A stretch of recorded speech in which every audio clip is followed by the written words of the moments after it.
Today's episode of the Counselling Tutor Podcast is sponsored by Web Healer. You're a counsellor in private practice and you need a website, or you've got an existing website which you need help with. Web Healer are offering Counselling Tutor Podcast listeners, that's you, £100 off the cost of a website design and build. Now, Web Healer specialise in websites for counsellors and psychotherapists. It's what they do. And the Web Healer team provide a completely non-technical, done-for-you solution, leaving you to focus your time on your clients. Operating for 20 years, Web Healer are a trusted resource amongst counsellors when it comes to getting your practice online. So get the package details and claim your £100 off coupon for your new website by going to counsellingtutor.com/website. That's counsellingtutor.com/website. Welcome to the Counselling Tutor Podcast, the must-listen-to podcast for students of counselling and psychotherapy. Here are your hosts, Rory Lees-Oakes and Ken Kelly. Hi, I'm Rory. And with me, as always, is Ken. How are you doing today, Ken? How are you diddling? I'm exceptionally well. I'm diddling well, Rory. Thank you for asking. We hope that you listening to this are diddling well as well. This is the Counselling Tutor Podcast. It's episode 255. 3 topics today, starting off with theory and practice, where we're going to be looking at storing of notes that we take as counsellors and psychotherapists, and the different expectations that we may have from our agency, from a placement if we're doing a placement. So we're going to be diving deep into that. Then into practice today, where we look at a contemporary challenge, issue, or win within the world of counselling. And today, being a member of 2 ethical bodies. Is this possible? Are there any benefits to this? Are there any downsides that we might consider to this? And then we go into the CPD section of today's podcast, which is called Practice Matters. You can log this on your CPD note. We always try and cover something that is relatable to practice. And today we have an expert in. It's Josephine Hughes. Rory reached out and did an interview with Josephine, who has also done a lecture for our CPD library. And the topic is overcoming procrastination for counsellors. I think that's a really, really good topic. And it's interesting, we say this is about CPD. CPD is exploring any element of our practice, including ourselves and our self-development. So stick around for that one. Theory and practice, Rory, this is kind of where the rubber meets the road, where the theory that we learn in the classroom applies itself and shows itself within the counselling session. And today, storing notes. Now, we learn, I guess, a bit about storing notes when we're studying, but it can be quite different when you get out there in the real world, Rory. It can be. When I was taught note studying, I was basically taught that you had your notes like religious artifacts that you kept and you guarded literally with your very being. And, through the years, I myself taught much the same thing, to our students, Ken. We'd say that, these are very important. They're records of your clients. You need to be thinking about confidentiality, what you put into notes, how you structure notes. And in fact, if you're perhaps a newer listener to the podcast and you're interested in how you should structure notes, what you should put into notes. If you go to podcast 136, Best Practice in Taking Client Notes in Counselling, we discuss the detail and the structure of how notes should be taken. But today is really about expectations of agencies. And certainly I've worked in a number of settings, and there was only 1 or 2 settings where I actually kept my notes. I was expected to input them onto a system. One was at a college. They expected me to input them onto the college system. And one was when I worked for an EAP, an employment assistance program. And they sent me their documentation and they said they had to send my notes into them and store them. And this is, of course, a kind of anathema, really, for therapists, in that, you don't give your notes up. But interestingly, I came across a article written by Peter Jenkins in the BACP Knowledge Archive. You can Google this and we'll put the put the link in the show notes. It was written in 2017, so it's slightly older now, but it talks about expectations of organizations and how notes are stored. And of course, Peter Jenkins has written a lot of literature on counselling and the law. And it's not unusual now for agencies to input onto systems. And the reason for that is what Peter Jenkins refers to in this document as continuity of care. So most of us would be quite familiar with going to see a doctor, if one can see a doctor now in the UK. And you probably, if you're as old as me, you'd have the same doctor. Not anymore. You have different doctors. And what the first thing they do is they put a card into their keyboard, type in their password or whatever they do, and then your notes are brought up and they can see what the other practitioner's written. And this is one of the reasons that agencies, certainly people at National Health Service and schools, are very keen for counsellors to store their notes on the system in case that counsellor can't make it, they leave, they're dismissed, they're ill, and then there's some kind of continuity of care. And my view is, and I think that's just echoed from what the kind of ethical frameworks say, is this is acceptable as long, and this is the key thing, as the client understands where the notes are stored. Yeah, and who has access to those notes? Yeah. Yeah, and it comes back to the contract, as it so often does. Are you explaining how you're taking notes, how notes are stored, and who has access to those notes to your client? Because it's their information that you're capturing. And, there's a temptation with this topic to, when we're speaking about storage of notes, to go down the GDPR route and because within notes, of course, you're keeping data from a client. But we're going to steer away from the GDPR and just stick on this one. And you mentioning back when you studied, Rory, I remember that my studies, note-taking was about the split note system, how you would give a client a number and that you would keep your notes separately without any identifying information on there, so that if those notes did get out into the world, that nobody would be able to go, oh, it's that person, because it doesn't have a name on them. It just has a reference number at the top, and that those notes weren't necessarily shared.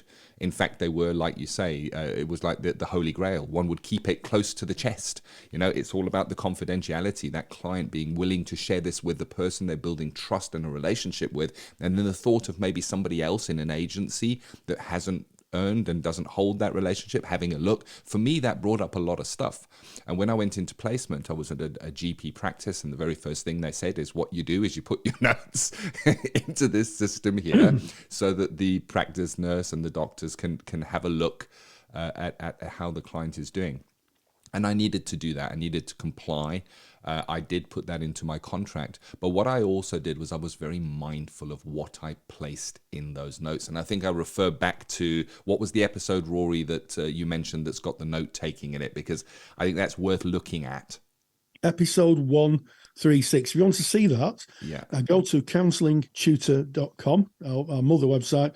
Just go to the podcast tab and then click on podcast that you can listen to 136. And if you're on Spotify, just look it up. If you're on Apple, just look it up. 136 is the episode. It goes into what you put in the notes. So we wouldn't put speculation in. We wouldn't put our thoughts, wouldn't put our feelings, our personal considerations in those notes. So what I ended up doing was making my notes rather short. I was keeping to the facts. Client arrived on time. And I was checking at the end of every session, kind of within the summary, checking in with the client, saying, so this is what I feel that we've brought today, what you did today, and just the reminder, that's kind of what the essence of that is, what I'll be putting in the notes that will be stored. And remember, your GP that referred you will be able to look at that. Are you okay with that? So it's almost verbally contracting on a session-by-session basis, because I don't know, it just... It's interesting. I then went on to work in a clinical setting where notes were shared amongst a bank of counsellors as well. It was strange and didn't feel right for me at the time, but now I recognise the need for that. Continuity of care is massive, specifically when there are more professionals involved in the journey, and a client, specifically if they've got something heavy, having to say it again and again and again to different people, that is disrespectful. So having some kind of a pointer, some kind of a reference point, of course, best practice. I absolutely can, and I think I'll pick up on that observation you made regarding clients having to repeat stories. My mind shift had changed seismically a few years ago, a good few years ago. I'm talking about nearly 15 years ago, when I worked with a client, and I had a policy then, in my own policy. I was qualified of not looking at the notes. I thought that was a kind of respectful position, so I could see the client fresh. So I wasn't looking at them through the prism of someone else's assessment or notes. And I remember the abject disappointment in this person's eye, where they said, with a big sigh, "Oh, so I've got to tell everybody again." And I thought, I'm going to have to rethink my practice. I really am going to. It was all the first time it had happened in I think in the 5 years I've been practicing, and I thought I'm going to have to rethink my practice. And I do now. If I got any referrals, I read the notes. And I also think it brings up another interesting point, Ken, about how we take notes. It needs a different mindset when the difference between, say, writing notes or even typing them up and then entering them onto a different system. Yeah. And that mindset is that those notes are not just for our record, they're for other people to look at. So, speaking as someone who's dyslexic, I had to work really, really hard at making sure my notes were clear. Because if someone looked at them and said, "Really don't know what this is about," and especially in areas such as referrals, or if there was a risk element or any actions I'd taken, they had to be really clear, chapter and verse. They had to be quite detailed. If I say I had to speak to, in terms of child protection, I had to speak to a social worker or other colleagues. They had to be really, really clear. So I think it does ask practitioners to have a different mindset, one of which is clarity. Yeah, very much so. And it boils down to confidentiality at the end of the day, because that's what's in the notes. So somebody is sharing something that is confidential with us. We obviously contract of how that information is captured, who may be able to view that information. But it's also worthwhile checking out what is the organization. So if you're working in an organization and there are multiple people being able to access the notes, what is the policy within that organization regarding confidentiality? Have a look at that policy so that you're able to refer to that in your contracting with your client. So you may say, I capture these notes and they go onto this system, and that the following people are able to have access to those notes. However, they have entered into agreement of confidentiality to also not share any of your information outside of this professional setting. And, so familiarize yourself, ensure that there is a policy. So when I worked at the GP, that was reassuring to me, is that there was a policy there, that everybody within the practice had a professional obligation to confidentiality that they had signed their name to, and disciplinary action would be taken if anybody stepped over that line. And I think that gave me maybe a little bit of peace of mind, and I was able to pass that peace of mind on to my client. Yeah, absolutely, Ken. And it is very different. We talk about in this section theory and practice. The theory you may learn in the lecture theatre or the classroom about note-taking may be very different to when you actually go out into placement. And I guess as we come to the end of this section, just to say, that if you are inputting your client's records onto the agency system, ask the practice manager about how they frame their policy in terms of the contract, because the contracts and your actions have to match up.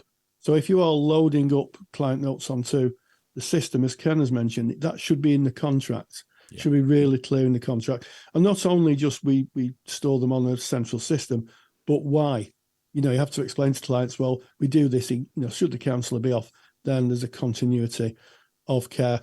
But yeah, it just shows how the world of counselling and psychotherapy is changing in our electronic time, Ken. Very, very much so. And I guess one final thought on this, I'm mentioning look at the policies and the procedures within the organization, but also think a little bit outside of those policies and procedures. Think about your day-to-day good practice. So for example, if a client requested their notes, well, what would that look like if you're in an organization where you're inputting it into a system? Do you have the ability to download those notes? Who does have the ability to download that note? Because if the client says, I want my notes from my session, they are entitled to it. It is their information that they have shared, and they may ask for that.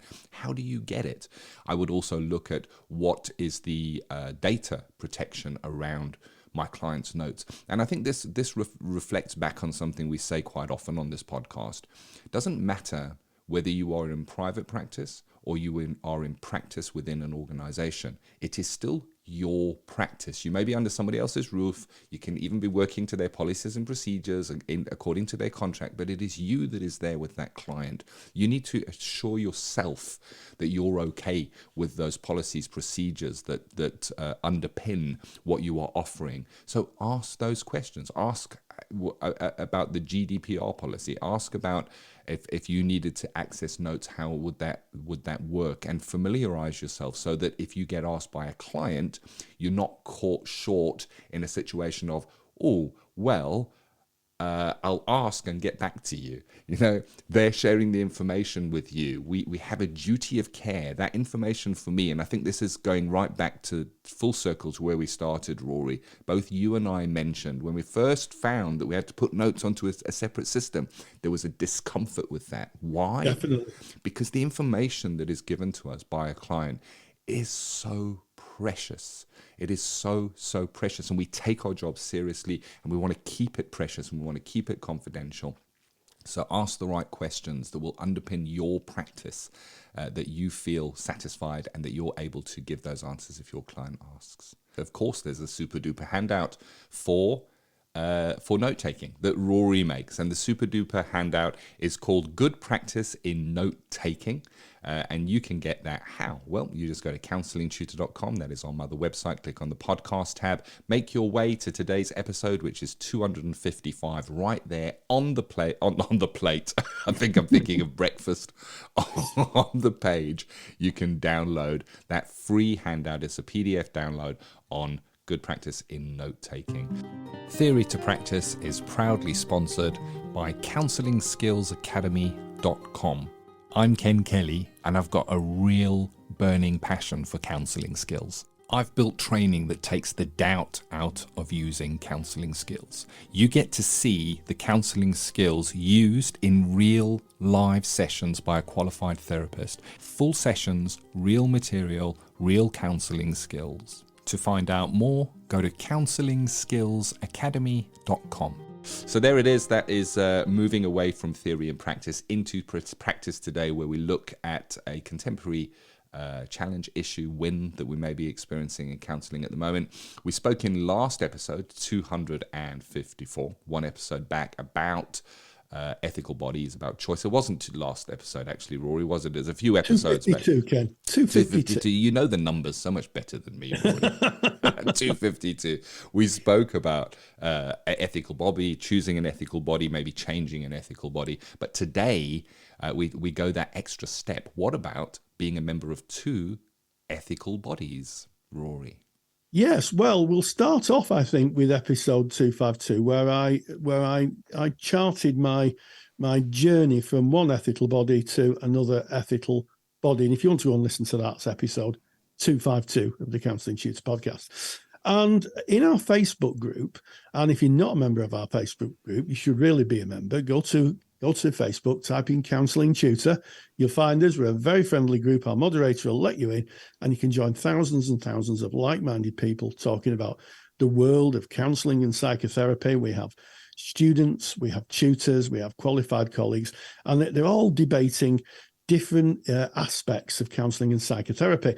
And interestingly enough, I caught a thread on my changing of ethical bodies, and somebody said, can you be a member of two ethical bodies? Is it possible to be a member of two ethical bodies? And the answer to that is Yes, you can. You can be a member of as many ethical bodies as you want if you want to pay.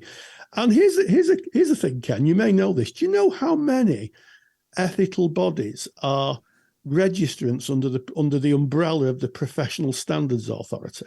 For counselling and psychotherapy, or in general? Yeah. Oh, for counselling and psychotherapy. I'm guessing, and I'm going to say between 6 and 8. 11. Okay, I'm short. Yeah.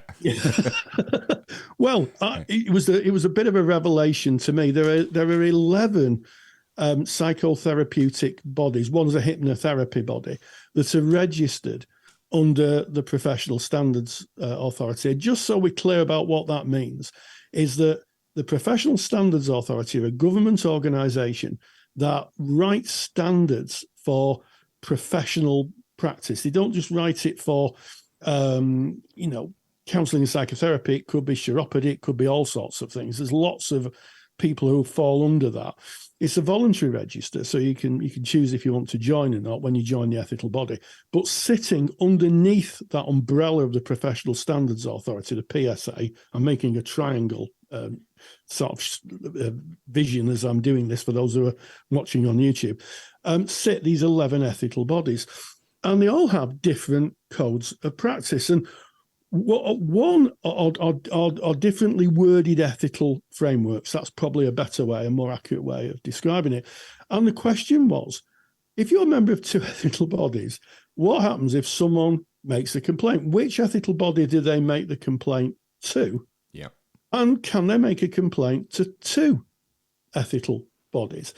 And interestingly, someone in the Facebook group pointed us to an article, a blog article written by a solicitor at Kingsley Napley, who specialise in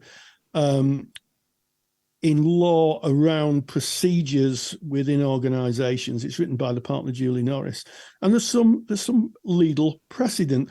And what happened in 2016?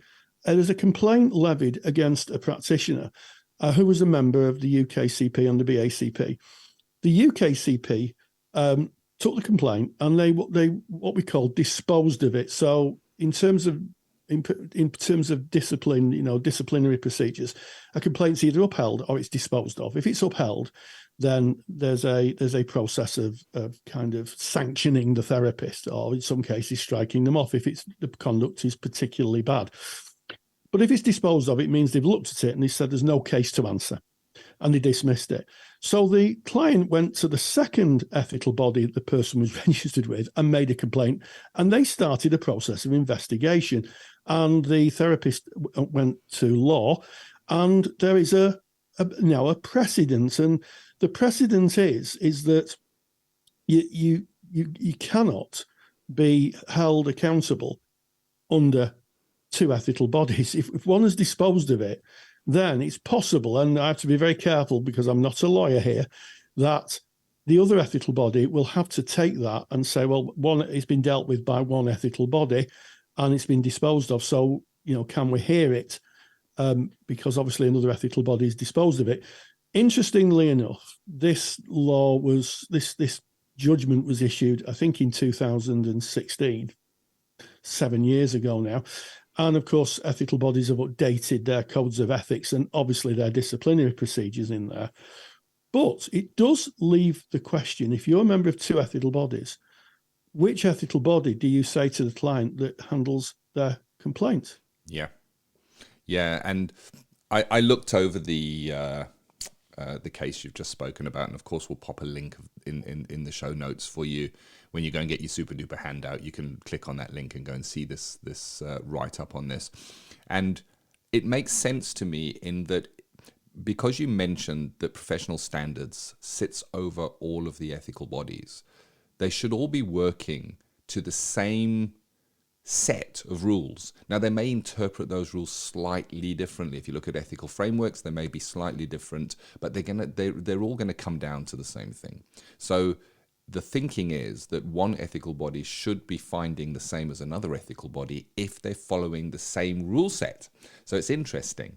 But of course, there's people within. So if a complaint is made, it's made to a person, and it's usually reviewed by a board, which is people, and people have their thoughts and opinions. And even when there is a guided process, it's very easy to come to a different decision. And it was very interesting to me. One of the questions that came up for me when I was looking at this is, when a client, when we see a new client, often one of our first questions is, are you seeing another counsellor or psychotherapist? And we ask them that for a very good reason, because if they are, they may well take the same presentation to another therapist and get a different outcome. It's just the nature of how it is. It's again because it's two different people, and that may be confusing for a client. So within my practice, I wouldn't have taken a client if they were seeing another therapist unless there was a very good reason for it. So a good reason might be, yes, I'm seeing a specialist addictions therapist for an addiction I have, but I want to work with the results of that addiction with another therapist. I would gladly take them on. But if it was two different therapists, it would be questionable for me. I'd be asking why that is and taking that to supervision. Then I asked myself, could I have two different supervisors for the same clients? So I understand, again, that we can have different supervisors. We've spoken about this before. Different supervisors for maybe our online work. We would take those clients to one supervisor who's qualified to supervise in online and telephone working, and we might take face-to-face in the room client to a different supervisor. That I get. But if we took the same client to two different supervisors, would we not get mixed messaging, maybe conflicting ideas? And then I took that and extrapolated it slightly and said, should I join two ethical bodies? And it comes from me, and this is just my personal thought. Yes, of course you can. You can join more than one ethical body, and many are. But for me, I would be asking myself, why would I need that? I'd need to be able to justify it for myself, I guess, which at the moment I can't. Yeah, and I'll pick up on that point. It's about justification, isn't it? Yeah. So we don't want to, first of all, we're not legal experts. We're just two colleagues having a talk about a topic that's come up in a Facebook page. And certainly we know that people are listening may be members of two ethical bodies. And I think there's a principal position of having membership of two bodies. So I'm looking at the 11 bodies that are registered. And one of them is the Association of Child Psychotherapists. So it's very possible that you could have two distinct practices as a therapist. You could have an adult practice and you could have a child practice. And it may be that you would join the Association of Child Psychotherapists for your child work. Another interesting sort of ethical body is the Association of Christian Counsellors. Yes. And that gives a sort of religious faith position flavour to those who practice under their faith. And I would expect that this list that I'm looking at expands. I wouldn't be surprised in the next few years if we don't see Association of Muslim Counsellors, because obviously that's a growing edge of faith and influence within our society. And also, of course, there is societies for psychologists, British psychological societies. Our friends COSCA in Scotland, they have they are technically a different country or a different region, so they have their own. And then, National Hypnotherapy Society for people who are practicing a slightly different form of therapy.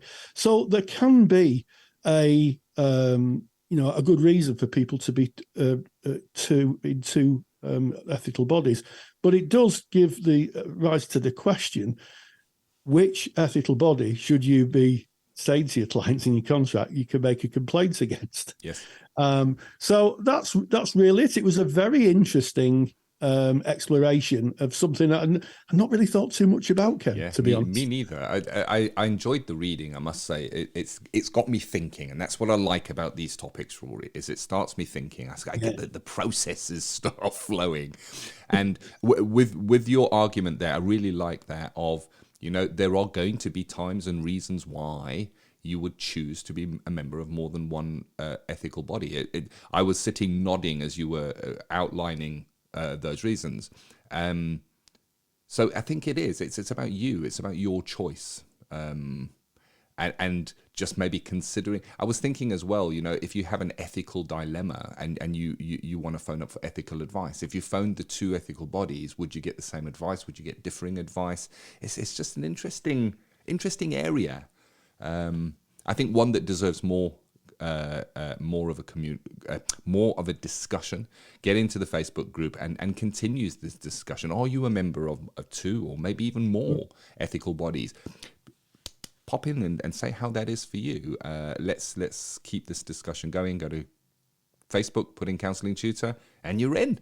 It's that simple. But there you have it. Well, thank you for bringing that, Rory. That is our practice today. Contemporary issues, challenges, and wins in counselling. And now on to the CPD part of the Counselling Tutor Podcast, where we look at practice matters, an element that we may come across in our day-to-day running of a practice. And today, overcoming procrastination. This is something I know so well, especially from my study days. Oh my goodness, could I procrastinate? I think I've got a black belt in procrastination, Rory. And this is Josephine Hughes that you met up with, Rory.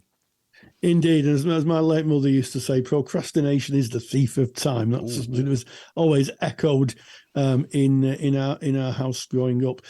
Yes, I caught up with Josephine Hughes, who's done a fantastic lecture on overcoming procrastination for counsellors for the CSR and the CPD library. And this is what she had to say.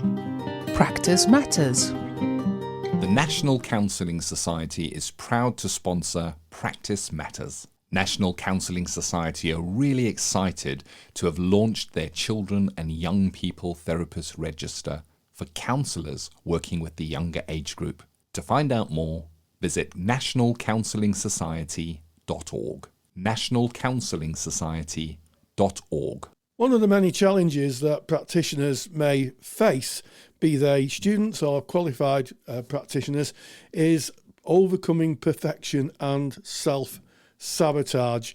It can be very debilitating and effectively really hold people back from fulfilling their potential and greatness. I'm going to use the word greatness.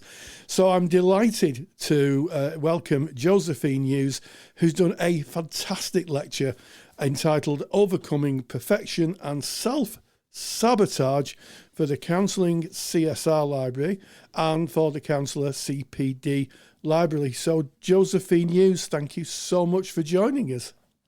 Oh, well, thanks very much for inviting me along. I'm looking forward to a good chat. Yes, we're going to have a bit of a chat, aren't we?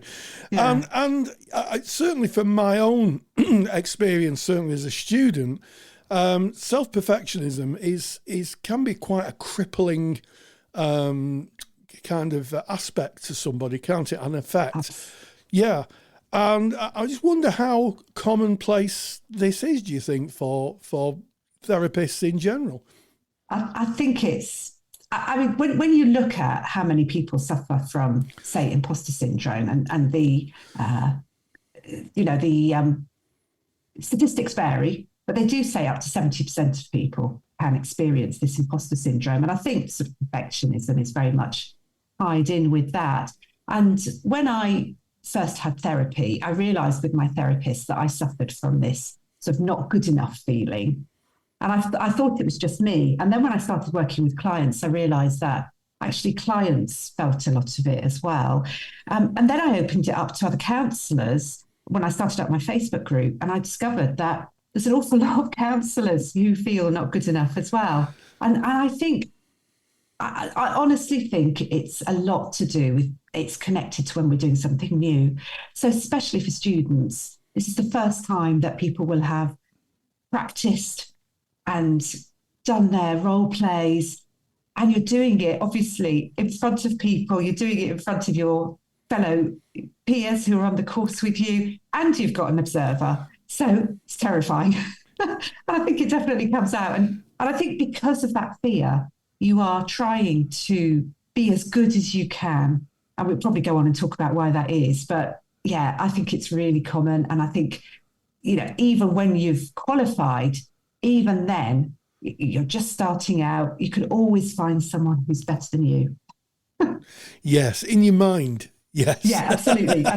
Yeah. Because you're obviously not watching anybody. But, and the thing is, people will, especially when I was a student, I came across people who said, oh, yeah, this is the difference I made to a client, and we did this, that, and the other. And I'd sit there thinking, oh, I don't think I've done anything like that. And of course, you always compare your weaknesses with someone else's strengths. And so that makes you feel sort of not good enough. And I think that brings out perfectionism as well. Absolutely. I often wonder if it's a cultural thing. I think, I may speak in a generalisation and even heaven forbid stereotype here, but I do think that the British psyche is one of self-deprecation a little bit, and one of not wanting to be too big-headed, as my mother used to say. No one likes a big head, I was told as a young person, and it does send out a very strong message, doesn't it? That big-headedness equals confidence, or self, a confidence in what you're doing. And I sometimes think the messages we get in general as parents, as children, can sometimes affect that. But I want to pick up on the point of this starting in training. I know as someone who's trained therapists for over a decade, I literally had students who were virtually having panic attacks and, hopefully nothing worse, having to do skills. And it really does start there, doesn't it? And I think it's about the shape of the training, and maybe how the person who's doing the teaching approaches the fact that it's good to make, mistakes. That's where we learn. Yeah. And I think I love the concept of the fixed mindset and the growth mindset. And I think many of us have grown up with a fixed mindset where we think almost we've got to prove ourselves. Whereas if you can move into the growth mindset, that is where, it is possible. You see it as a skill that you've got to learn, and that making mistakes is actually integral to the process. And I can remember when I was listening back to my recordings when I was writing up essays for my level 4 diploma, but actually that process of listening and listening and listening again to the recordings taught me so much, because I could hear when I'd gone off and I hadn't heard the client properly, and I could hear where the client wanted to say more. And it was so helpful. And I think that's the way we learn. But, we can so easily not listen to that learning and try and gloss over it because we're so frightened of what it might mean if we're sort of stuck in this fixed mindset. But if we can move into that growth mindset, I think that can be really helpful to us. I think that's really helpful. I think the growth mindset is one of always being open to experience and change and development and critique. I think that, no one likes critique, I don't think, but I think it's the way it's put.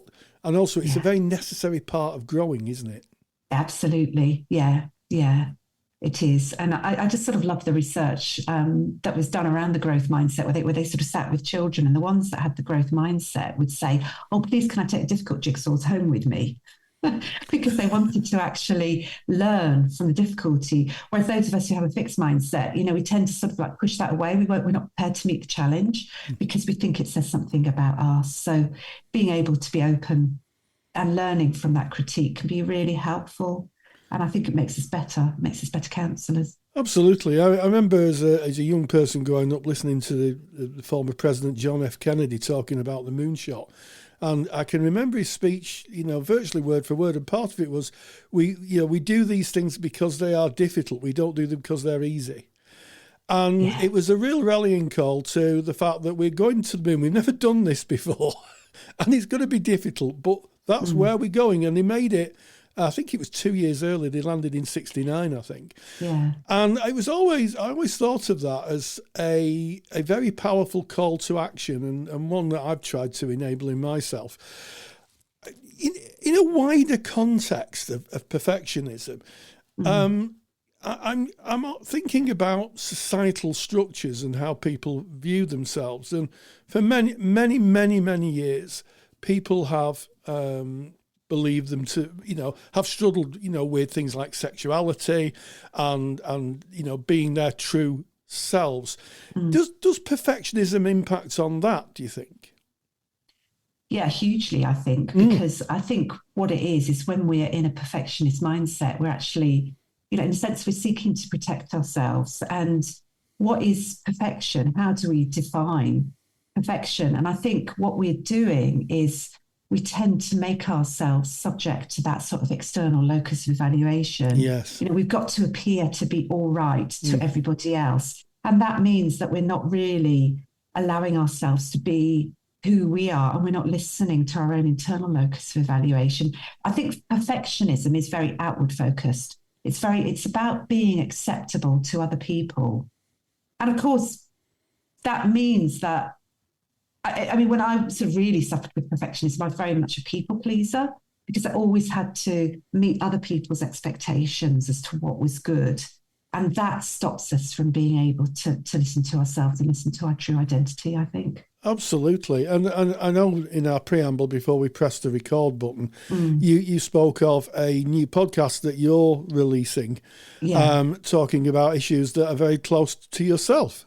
Yeah. So I've just released a podcast called Gloriously Unready, and it's about my journey as a parent with my children. And I think sort of the way it's relevant to this particular conversation is that, I'd placed so much store in my children's gender, because in a sense, I'd extended who I was into my children. And then when they changed and that got taken away, it made me really have to recalibrate myself and look at who I was rather than who I was through my children.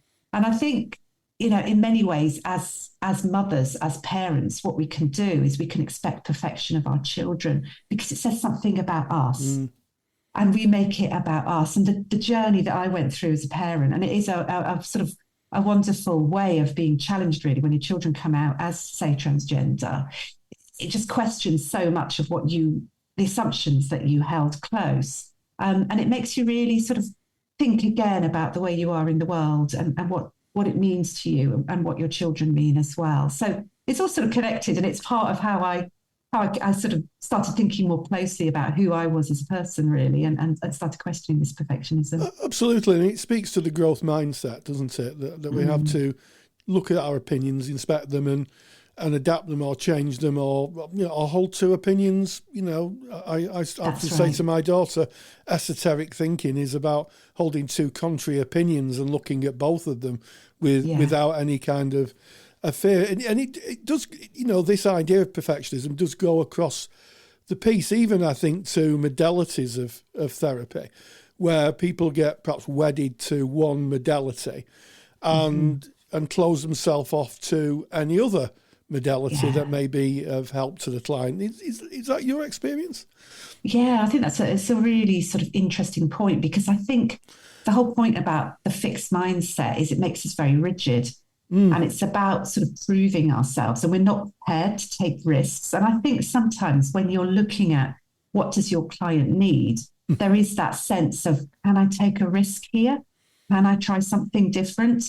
Am I prepared to make a mistake? And I think often what we do in therapy is, because we so want to help client, we can be very, very frightened of doing the wrong thing. And that can keep us very rigidly, perhaps, in our particular modality, rather than being that sort of fluidity and seeing what can work. Because whenever we try something new, to a certain extent, I think we might be sort of almost skating on thin ice in a way. We're not quite sure. Will the ice be thick enough to hold us up? Do we know enough? Will it be all right? And yet that then comes in that whole thing about sort of rupture and repair and the modelling to the client as well. Because if we're expecting ourselves to be perfect, what is that telling our clients?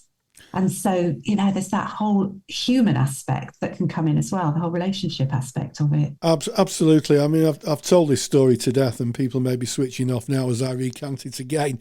I haven't heard it. In that case, you're probably the only person who hasn't. But many years ago, I remember doing a summary with a client. I was summing up, and as I was going through it, part of me was thinking, this is absolutely rubbish. Yeah. And I got to the end, and I said to the client, I said, I'm sorry, that was a rubbish summary. And she said to me, I was a child therapist, and she said, your children are disarmingly honest. And she said, yes, it was, wasn't it? And I said, yes. And we both had a laugh about it. And off she went, and I wrote my notes up. And when she came back the next week, she kind of looked at me and kind of captured me with only a gaze a young person can can have. And she said, how do you summarise this? And I've got better. She said, we'll see. And what happened from that point of me getting it wrong was that we developed a different and I think deeper relationship. And also she saw it was all right to get it wrong. She'd been surrounded by people who were told you can't get it wrong. And as a consequence, for me to get it wrong was a bit of an eye-opener, I think. Yeah, it's very refreshing, isn't it? And I think, one of the things that they say is that one of the reasons we can be perfectionists is because that's what's been modelled to us. We've got parents who have very high standards of themselves perhaps, and they expect high standards of us. And if we don't meet those high standards and we get rejected and criticised, that can make us want to bring that perfectionism in. And so to have someone who's prepared to model that it's okay to get things wrong and it's not the end of the world can be a really powerful thing, I think. Absolutely. Really powerful. Absolutely. And it's one that, of course, Carl Rogers spoke about so much, conditions of worth and introjected values. As we come to the end of this interview, Josephine, I wonder, for those who may watch the lecture, I wonder what you hope they will take away from it. I think that... that willingness to be prepared to take a risk and to know that you can only be the best therapist that you can be at this point in your development, and that when you take risks, if you make mistakes, you can still learn from them, and you've got your supervisor, you can take it to supervision, you can talk it through. And I guess as well, from that point of view, sometimes I think people are really frightened about supervision, and they're frightened of letting supervisors see the rubbish stuff. But that's how we grow. And so, I'd really love to encourage people as well to find supervisors who they really feel they can be completely open with, and to take that. I mean, my supervisor sometimes says to me, thank you for being so open. And I just sort of think, why wouldn't I want to be open? Because that's how I grow. So, use your supervisor, take the things that don't work well, because that's how you're going to be a better therapist. And after all, that's what we want. We want to help people. So, if we can. And the other thing I think I'd just sort of add that I've sort of found really helpful when I was thinking about my podcast is, I worried so much about, was it going to be good enough? And in the end, I realised that my worth doesn't depend on my podcast succeeding.